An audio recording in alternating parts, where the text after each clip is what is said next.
Hi everyone, my name is Marissa Sproles and I'm going to be doing my presentation on the conservation of the black-tailed prairie dog.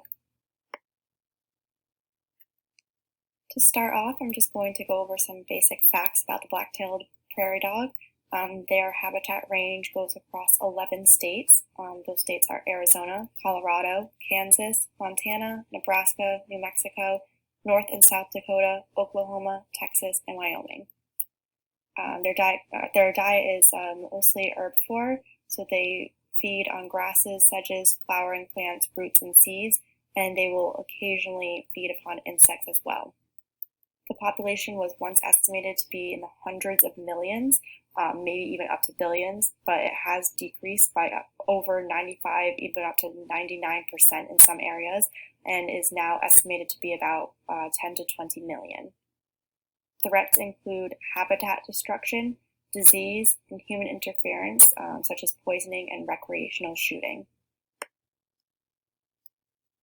Next, I'm going to talk about some of the stakeholders who are involved in influencing the policies about their conservation. The first one is ranchers. They want the prairie dog population to be eliminated or held at low numbers. They want what is best for their own farms, so they show signs of libertarianism. They also show a powerful symbol of American cowboy, and they use this to influence local politicians. Next stakeholder group are conservationists. They view prairie dog populations as a keystone species because their colonies host burrowing owls, prairie rattlesnakes, and black-footed ferrets, which are their natural predator. And the conservationists demand their protection. They believe that in the right for existence for all organisms, so they show deontology, which is the best plan for animals and the wilderness. Another stakeholder group are animal rights activists. They want decreased human impact on the environment and an end to pain and suffering of the prairie dog populations that has been caused from poisoning methods. They show care ethics because they are trying to express empathy and sympathy for the prairie dog population.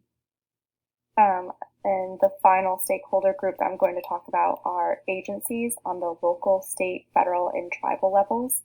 They try to maintain good relationships with the groups that fund them, which are mostly the ranchers and hunters. So this has resulted in a decline of the prairie dog populations. They care more about their funding and the economy and what makes the majority of their supporters happy. So they show signs of utilitarianism. Another group is just also the general public. They don't really know too much about the prairie dog population conservation, which is why I didn't include them on this slide. But a survey did find that 84% of people favor prairie dog conservation. The people who are against it are usually people who have issues with development because of these populations. In 1998, conservationists went to the United States Fish and Wildlife Services and asked them to list the black-tailed prairie dog as threatened under the Endangered Species Act. Their response was not what conservationists were hoping for. Some believed that prairie dogs needed protection, but they favored local control over the federal listing as the best way to manage the species. Ranchers and state agencies were against listing them on the ESA, and the U.S. Fish and Wildlife listed the species as warranted, but left it off of the list to make room for other species that they deemed more important. They did find that the prairie dog population had declined as much as 99%.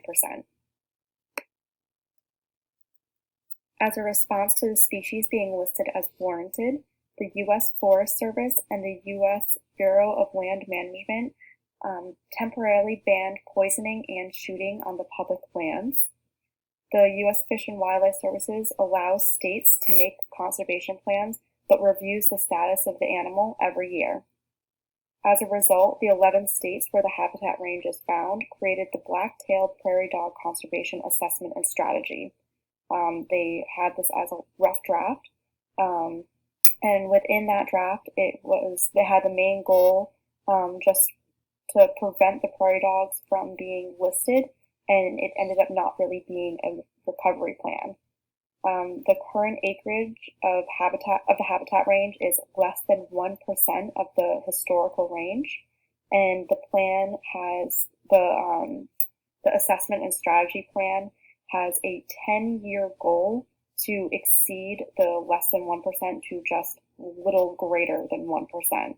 So this just shows that it's not really a recovery plan, it's more just to kind of appease the U.S. Fish and Wildlife Services.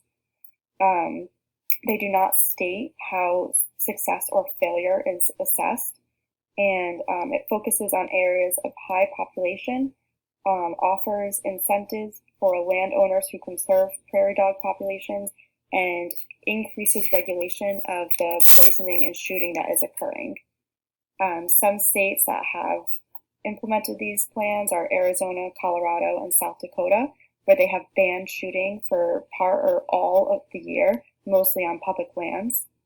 Also in 2002, Colorado started a $600,000 pilot program that used lottery money to provide incentives for landowners that conserve prairie dog population.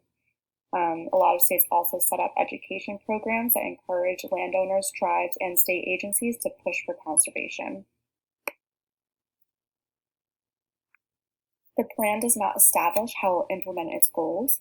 For example, there is a lot of resistance from the ranchers because they are not interested in participating in the incentive programs.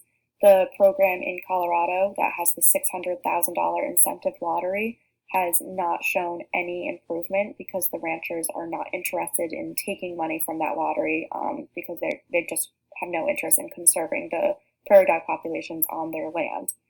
There is a lot of resistance to the bans on the shooting and poisoning as well. So improvement suggestions would be to build new cooperative relationships and expand on the successful practices that have shown any signs of good luck coming out of this program. A lot of non-government organizations, such as the Southern Plains Land Trust, it will buy land for low prices that are inhabited by the prairie dog populations and use them for conservation.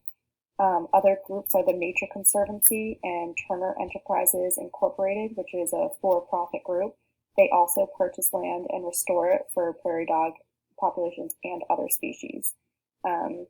Another suggestion would be to open up dialogue between the stakeholders. In 1999, the Denver Zoological Foundation and the Northern Rockies Conservation Cooperative held a day-long workshop on prairie dog conservation. Unfortunately, this did not last longer, but it did give the opportunity for a lot of different stakeholder groups to meet each other and kind of see each other's point of view. I think that this shows postmodern ethics because it's getting everybody to kind of see each other's point of view and work together towards finding the same solution. The case study that I read about focused on areas being preserved, such as the national grasslands and the TNC preserves, other places like that. So they focused on the threats to the prairie dog population, which are the sylvatic plague, which occurs on the western 2/3 of the prairie dog range. If an individual is exposed, then the whole colony dies off. Predation is minimal, but does occur. The black-footed ferret is their main natural predator, and it is recovering and is in a few locations within the prairie dog habitat range. The biggest threat is when prairie dogs leave the boundaries of the preserve, where they run into the landowners. So the preserve so in this case study, they discovered that the preserve needs to be large enough to support the cycle of colonies becoming established, growing, emigrating, potentially becoming infected with the plague, dying out, and then repeating without ever having to leave the preserve. My proposal for this policy is to continue with the postmodern ethics and to continue allowing stakeholder groups to meet and talk and learn from each other. This can be in the form of public meetings or educational programs. I really liked the idea from the Denver Zoological Foundation and the Northern Rockies Conservation Cooperative, where they held a workshop on prairie dog conservation.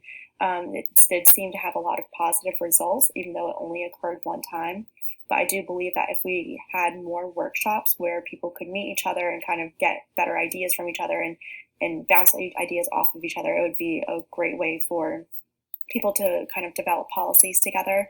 I also really like the idea that non-government organizations are buying off land and conserving it and preserving it for these prairie dog populations. I think that if local and state government agencies were to also work with these organizations and establish like a range and boundary, then we'd be able to have a large enough protected area to maintain a stable population without them feeling the need to leave that area.